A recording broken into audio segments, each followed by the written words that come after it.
मैं भारत को भारतीयता की मान्यता के आधार पर फिर से खड़ा करना चाहता हूं, उस काम में लगा हूं। तो मैं आपको आपकी जिंदगी के लिए छोटे छोटे कुछ 4 नियम बताना चाहता हूं, और ये 4 नियम का पालन आप सब करिए। मैं आपको विनम्रतापूर्वक लेकिन विश्वास से कहता हूं कि ये 4 नियम का जो भी पालन करेगा, जिंदगी में बीमारी और रोग उसको कभी आएंगे नहीं। आप भी अगर ये पालन करेंगे तो बहुत अच्छा होगा। मैं भी करता हूं मेरे जीवन। मैं पिछले 15 वर्षों से योग प्राणायाम करता हूं, उसके साथ कुछ नियम मैंने बनाए हैं, वो नियम का पालन करता हूं और वही नियम आपको बताना चाहता हूं। स्वामी जी पालन करते हैं, मैं करता हूं, हमारे लाखों योग शिक्षक करते हैं, और इन नियमों का पालन करने से हमको इतना लाभ हुआ है कि कभी बीमारी आती नहीं। 15 साल से मैंने हर बार मेरा बीपी चेक किया, नॉर्मल है, शुगर नॉर्मल है, ट्राइग्लिसराइड्स नॉर्मल है, कोलेस्ट्रॉल नॉर्मल है। पिछले 15 साल में कभी सर्दी जुकाम भी नहीं हुआ, गला भी नहीं बैठा, कभी हॉस्पिटल नहीं देखा, कभी डॉक्टर के पास नहीं गए, क्योंकि जरूरत नहीं पड़ी। और वो जरूरत नहीं पड़ी क्योंकि हम निरोगी हैं, स्वस्थ हैं। ये निरोगी और स्वस्थ होने के लिए आयुर्वेद की एक छोटी सी जानकारी आपसे मैं शेयर करना चाहता हूं। आयुर्वेद में ये कहा गया है कि किसी भी व्यक्ति को निरोगी होना है, रोग मुक्त होना है, तो अपने जीवन में 3 बातों का ध्यान रखे। अपना वात, पित्त और कफ, तीनों का संतुलन रखे। वो 3 तरह के दोष हैं हमारे शरीर में, वात, पित्त, कफ। आपने सुना होगा, ये त्रिदोष आधारित शरीर है। जब वात बहुत बिगड़ जाता है तो 80 से ज्यादा रोग आते हैं। जब पित्त बहुत बिगड़ जाता है तो लगभग 46 से 50 रोग आते हैं, और जब कफ बिगड़ जाता है तो 28 रोग आते हैं, और वात, पित्त, कफ तीनों बिगड़ जाएं तो 148 रोग आते हैं। सर्दी, खांसी, जुकाम से लेकर और कैंसर तक जो आखिरी रोग माना जाता है, ये सब वात, पित्त, कफ के बिगड़ने का खेल है। तो इस देश के आयुर्वेद चिकित्सा के सबसे महान लोगों में से कुछ नाम आप जानते हैं, जैसे चरक ऋषि, जैसे सुश्रुत ऋषि। ऐसे एक ऋषि हुए बाघभट्ट।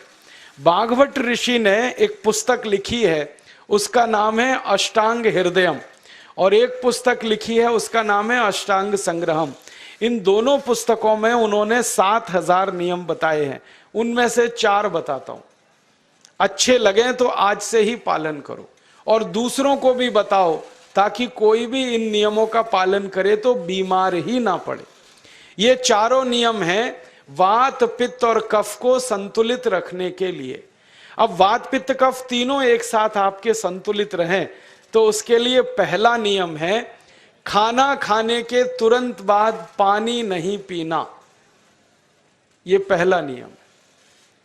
आप बोलेंगे ये तो बड़ी मुश्किल बात है, खाना खाते ही पानी पीते हैं हम तो सबके सब, और बिना पानी पिए खाना ही नहीं खाते। कई लोग तो खाने से ज्यादा पानी पीते हैं, खाना कम खाते हैं, पानी ज्यादा पीते हैं।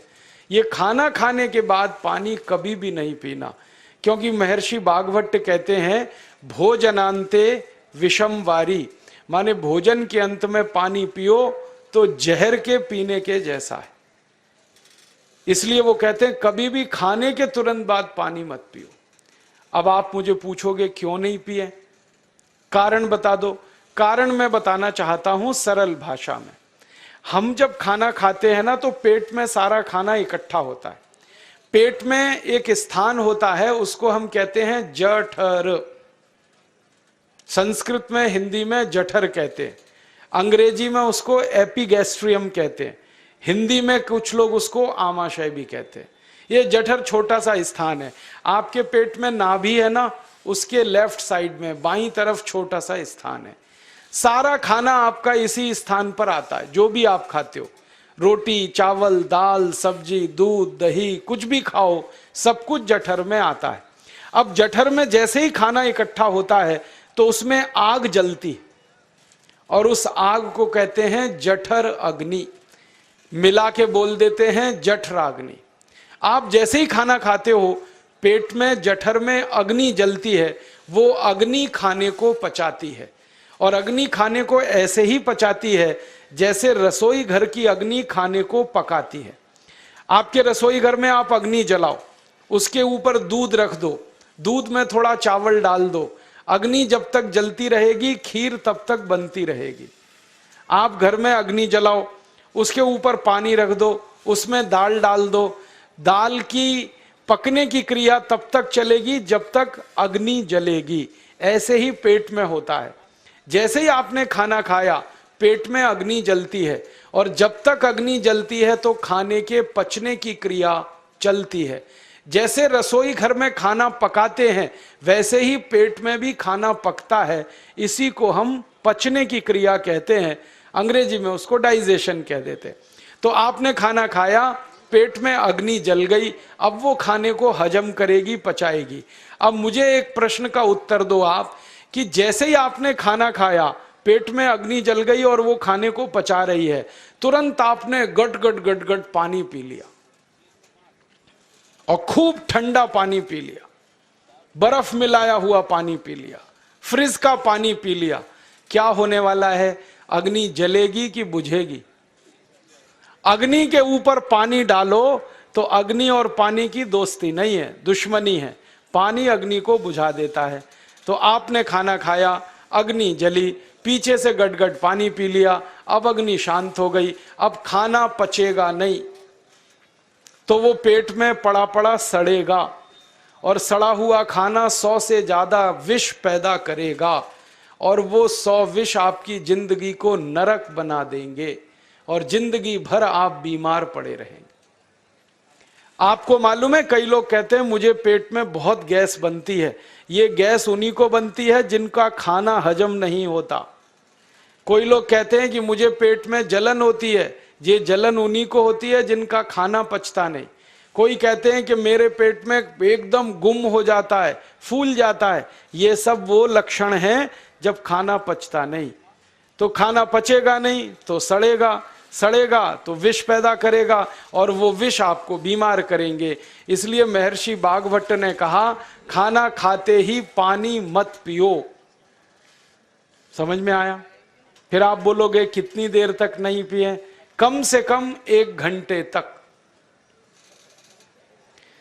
1 घंटे बाद पानी पियो। आप बोलोगे जी 1 घंटा क्यों? ये जो अग्नि जलने की क्रिया है ये लगभग 1 घंटे तक ही चलती है पेट में, उसके बाद अग्नि अपने आप शांत हो जाती है, उसके बाद पानी पी लो। तो खाना अगर 10 बजे खाया तो 11 बजे पानी पियो, 11 बजे खाया तो 12 बजे पियो, 12 बजे खाया तो 1 बजे पियो, 1 घंटे बाद पानी पियो। अब आपके मन में यह सवाल आ सकता है कि खाना खाने के पहले पी लें क्या? हाँ पी लो, 40 मिनट पहले पेट भर के पानी पी लो। 10 बजे खाना खाना है, 9:20 पे खूब पानी पी लो, जितना पी सकते हो। 11 बजे खाना खाना है, 10:20 पे पी लो, खूब पानी पी लो, 40 मिनट पहले। आप और एक सवाल पूछ सकते हो कि अच्छा ठीक है, खाने के बाद पानी तो नहीं पिएंगे, कुछ और पी सकते हैं क्या पानी को छोड़कर? तो उसके लिए बागभट्ट जी कहते हैं कि खाने के तुरंत बाद अगर पीना है तो दही की लस्सी पियो, मट्ठा। खाने के बाद अगर तुरंत पीना है तो फलों का रस पियो, गन्ने का रस पी लो, संतरे का रस पी लो, मौसमी का रस पी लो, अनार का रस पी लो। अब आप कहोगे ये सब महंगी महंगी चीजें बता रहे हैं, गन्ने का रस, संतरे का रस, अनार का रस, पैसे तो है नहीं। तो सबसे सस्ता रस है नींबू का ही रस पी लो, शिकंजी बना के पी लो, वो तो सबसे सस्ता है।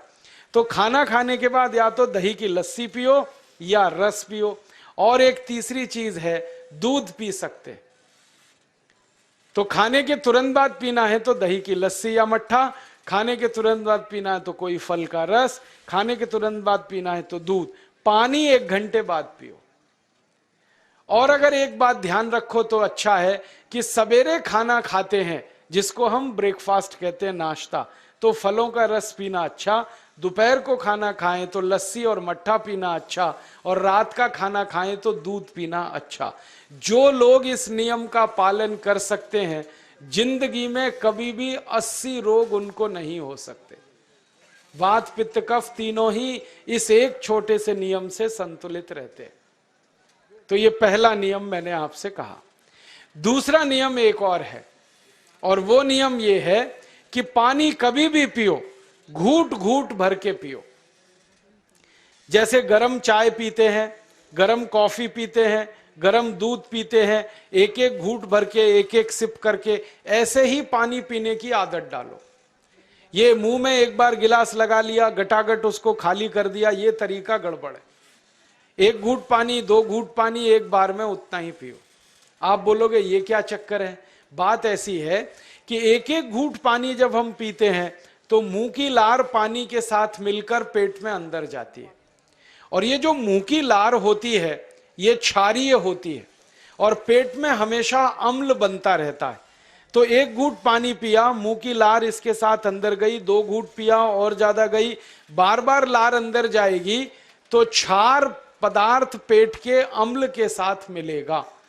पेट में अम्ल बनता है, मुंह में लार क्षारीय होती है, तो ये क्षार को अम्ल में मिला दिया जाए और ये अच्छे तरीके से मिलकर पेट में जाए तो कभी भी कोई व्यक्ति के पेट को अम्लता नहीं होती, एसिडिटी नहीं होती। और पेट में अम्लता नहीं होती तो रक्त में अम्लता नहीं होती, और जिनके रक्त में अम्लता नहीं होती उनकी जिंदगी में कभी भी वात पित्त कफ के असंतुलन की स्थिति पैदा नहीं होती। इसलिए पानी घूट घूट करके पीना। मैं आपको एक छोटा सा मेरा ऑब्जर्वेशन बताता हूं, परीक्षण। आप भारत देश में या दुनिया में कहीं भी जाओ, मनुष्य को छोड़कर पशु पक्षियों को देखना शुरू करो, वो पानी कैसे पीते। किसी चिड़िया को पानी पीते हुए देखो, किसी पक्षी को पानी पीते हुए देखो, वो चोंच के एक बूंद ही के बराबर ही पानी उठाता है। एक बार में एक बूंद पानी लेगा, फिर थोड़ी देर चोंच चलाएगा, फिर पिएगा, फिर दूसरी बूंद लेगा, फिर चोंच चलाएगा, फिर पिएगा, फिर तीसरी बूंद। एक एक बूंद पक्षी पानी पीता है। कुत्ते को पानी पीते हुए देखो, चाट चाट के पानी पीता है। शेर को पानी पीते हुए देखो, चाट चाट के पानी पीता है। जितने जानवर चाट कर पानी पीते हैं, जितने पक्षी एक एक घूंट पानी पीते हैं, किसी भी पक्षी और किसी भी जानवर को डायबिटीज नहीं है, किसी को अर्थराइटिस नहीं है, कोई पक्षी ओवरवेट नहीं है, कोई पशु ओवरवेट नहीं है। वो सब स्लिम और ट्रिम है, क्योंकि वो इतने होशियार हैं कि पानी चाट के पीते हैं या घूट घूट करके पीते। अब मुझे ये हैरानी होती है कि ये पशु पक्षियों को कौन सिखाता है?